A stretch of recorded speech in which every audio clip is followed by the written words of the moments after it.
बकिया video देखने से पहले वीडियो को लाइक करें, राहम टीवी चैनल को सब्सक्राइब करें और बेल आइकन पर क्लिक करें। शुक्रिया। मेरा नाम असगर अली है। अल्लाह आपको लंबी उम्र दे, नजर बद से बचाए, और आप जिस तरह से मेहनत कर रहे हैं हमारे ऊपर, अल्लाह मियां आपको उसका हजर दे और हमारे दिलों को भी जारी कर दे।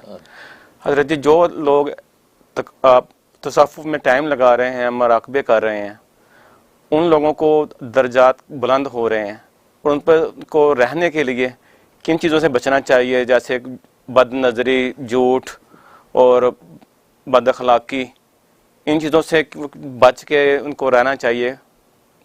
तो थोड़ी रोशनी डाल दें इस पर जी। मतलब अच्छा माशाल्लाह अली असगर जी हमारी खानका में तशरीफ़ लाते हैं। माशाल्लाह यहाँ हमारे मोतकिफ़ीन की खिदमत भी करते हैं।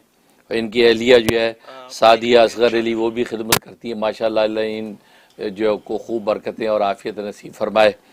और ये सवाल कर रहे हैं कि जो लोग ये खानका में आके इनके अशगाल में शामिल हो रहे हैं और मुराकबे कर रहे हैं, उनको रूहानी तरक्कियाँ हो रही हैं। अब इनको जो है वो किस चीज़ से बचना चाहिए ताकि उनकी रूहानी तरक्की और अनवारात कायम रहें। तो बड़ा खूबसूरत सवाल किया इन्होंने। असल में बात यह है कि ज़ाहिर है कि इंसान नेकी करना बसा औक़ात आसान होता है, लेकिन नेकी के अनवारात को कायम रखना, महफूज रखना, ये मुश्किल होता है। तो इस पर जो है वो शाह अबरारुल हक हरदोई रहमतुल्लाह अलैह, ये हज़रत क़यामुल उम्मत थानवी रहमतुल्लाह अलैह के जो है वो आखिरी खलीफा थे और आखिर में फ़ौत हुए। ये मैं कराची के अंदर आया करते थे इंडिया से वो, तो मैं उनका दीदार कर चुका हूँ, ज़ियारत कर चुका हूँ। वो सुल्तानुल आरिफ़ीन हज़रत मौलाना शाह हकीम मोहम्मद अख्तर साहब रहीमुल्लाह ताला की खानका में तशरीफ़ लाते थे, गुलशन इकबाल कराची में। तो मैं वहाँ उनकी यह बयानात भी सुनता था, उनकी सोहबत में वक्त गुजारा। तो मौलाना अबरारुल हक हरदोई बड़ी अजीब शान वाले बुज़ुर्ग थे, और यूँ समझे कि बस हकीमुल उम्मत थानवी रहमतुल्लाह अलैह की टू कापी थे। टू कापी किस पे? गिरफ्त में। जैसे हज़रत थानवी रहमतुल्लाह अलैह गिरफ्त में टू कापी थे जनाब, एक एक चीज़ पे नज़र।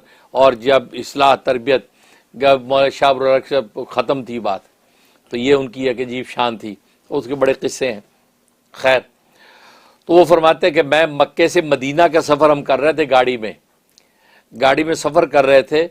तो गाड़ी वाले ने एसी चला रखा था फुल, लेकिन हैरान थे कि गाड़ी गर्म नहीं है और ठंडी नहीं हो रही। तो अब वहाँ की गर्मी, कहते बड़ी गर्मी महसूस हो, बार बार मैं देखूं एसी चला रखा है मियाँ, कि जी चला रखा है। अब वो गाड़ी चल रही, लेकिन गाड़ी जो है वो ठंडी नहीं हो रही जैसी होनी चाहिए। तो मैंने आखिर इजहार कर दिया कि भाई ये गाड़ी तुम्हारी ठंडी नहीं हो रही, मसला क्या है?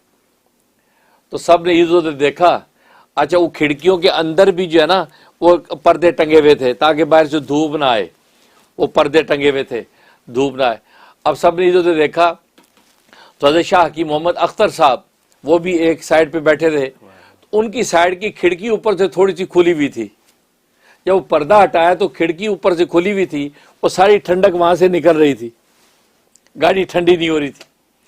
तो जब ये चेक किया तो पता चला कि वो कहा कि हकीम साहब ने कहा वो ये खुली हुई है, उन्होंने जल्दी से घुमाया, वो बंद हो गई। अब थोड़ी देर में गाड़ी ठंडी हो गई। उस पर हज़रत शाह अबरारुल हरदोई ने फरमाया, मुझे उस वक्त अल्लाह ने इल्म अजीम अता फरमाया। जैसे हज़रत थानवी फरमाया करते हैं, उस तरफ मुझे इल्म अजीम अता फरमाया। वो ये फरमाया, यही हाल हमारी नेकियों का है, ये हमारी नेकियों का हाल है। हम जब नेकियां करते तो हमारे अंदर अनवारात जमा हो जाते हैं नेकियों के, लेकिन हम जो अपनी 5 खिड़कियां जब खोल देते हैं, आंख की खिड़की, कान की खिड़की, नाक की खिड़की, जबान की खिड़की, हाथ पैर की खिड़की, तो ये खिड़कियां जब खोल देते हैं तो सारे अनवारात निकल जाते हैं। अब हम हैरान होते हैं, यार नमाज भी पढ़ते हैं, रोज़ा भी रखते हैं, हज भी कर लिया, सब कुछ कर लिया, लेकिन यार दिलों को चैन और सुकून नहीं है, क्योंकि ज़ाहिर वो अनवारात अंदर जमा ही नहीं है, क्योंकि खिड़कियां खुली हुई हैं। तो शाह साहब ने फरमाया कि गाड़ी की एक खिड़की खुली थी तो वो ठंडक ठहरी नहीं, हमारी जिस्म की 5 खिड़कियां खुली रहती हैं तो ठंडक कैसे कायम होगी नेकी की? इसलिए बड़ी अहम बात है कि मुराकबात से जो अनवारा आपको नसीब होंगे उनको आप अंदर अपने सेफ रख लेना है, स्टोर रखना। उसका तरीका ये खिड़कियां आपकी बंद होनी चाहिए, जबान से गीबत ना हो, नाक से भी कोई नाजायज खुशबू ना सूंघे, हैं, और कान से कोई हराम सुने नहीं, आंख से किसी हराम को देखे नहीं, हाथ पैर किसी हराम पर लगाए नहीं, हराम की तरफ कदम बढ़ाए नहीं, ये हर चीज़ पर एहतियात। तो बस इन 5 खिड़कियों पे आप पाबंदी लगा लें तो नतीजा क्या होगा, वो अनवारात अंदर जमा होंगे और तरक्की होती रहेगी और इंसान कहाँ से कहाँ पहुँचेगा। तो ये है तरीक़ा कि बिल्कुल ये 5 खिड़कियों को बंद कर दें, इंशाअल्लाह आपके अनवारात कायम रहेंगे। आमीन, ज़रूर। बहुत शुक्रिया, जज़ाकल्लाह खैर।